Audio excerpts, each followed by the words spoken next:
More than perhaps any genre, sports games are released alongside a barrage of developer speak. FIFA 18 is no different. At a preview event, we were given a 40-minute walkthrough of jargon and bluster, but crucially, we then got to play several matches of the game's exhibition and journey modes. That gave us an actual point of comparison with last year's entry, FIFA 17, and with that in mind, I present 5 features that will actually make a difference in this year's FIFA.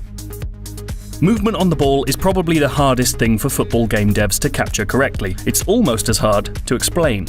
I suppose the easiest way to put this is that in most football games, I feel as though the best way to beat a man is to modulate pace. You jog up, trap the ball, shift position, burst pass, rinse and repeat. Within a few minutes of playing FIFA 18, simply using the left stick actually felt both easier and more natural. Regular movement now feels immediately responsive. Players naturally twist, tap and squirm as you do the same on the analog stick without the long animation-related delays of the last game. The best players feel beautifully mobile when you're using them and horribly elusive when you're in defense. But there's no doubt that movement feels different almost immediately.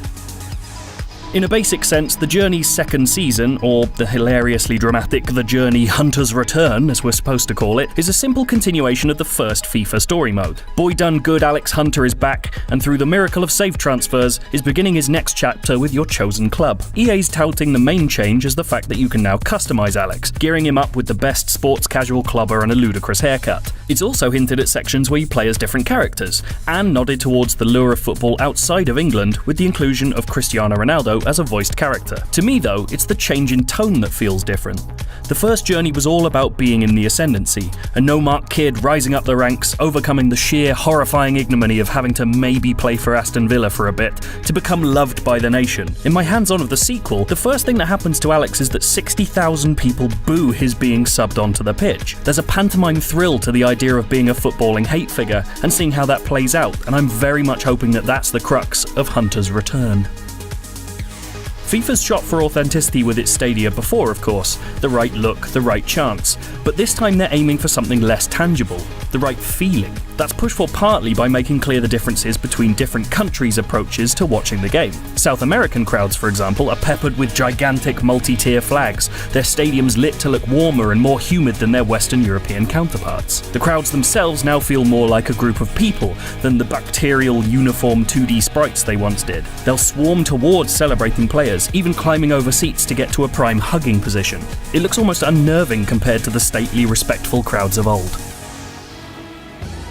Playing FIFA with friends almost always means foregoing substitutes because of flow-breaking menus and complex ethics disputes about when it's cool to press pause. FIFA 18's solution is remarkably simple. As games wear on, any break in play will see an unobtrusive bar pop up in the corner, suggesting a possible substitute, perhaps to replace a tiring winger or a yellow-carded defender. Hold the right trigger, press X, and the sub immediately comes on. The developers promised that an algorithm is working out who's ripest for swapping, but the players can also set preferred subs before matches or in the edit menus. This sounds excellent, although anecdotally when my hands-on partner tried to set a preferred sub, he accidentally put Cesc Fabregas in goal for Chelsea without realising, and I absolutely smashed him.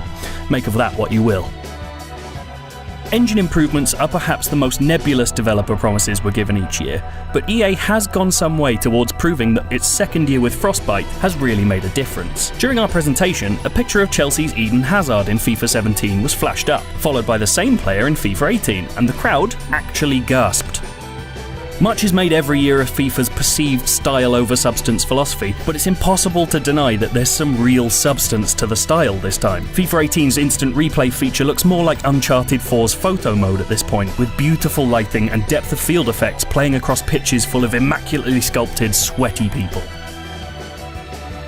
We'll have much more about FIFA 18 coming from you from E3, but in the meantime, if you want to check out more FIFA, you can see the reveal trailer of FIFA 18 or our review of FIFA 17 from last year to see what we got and what we're changing to.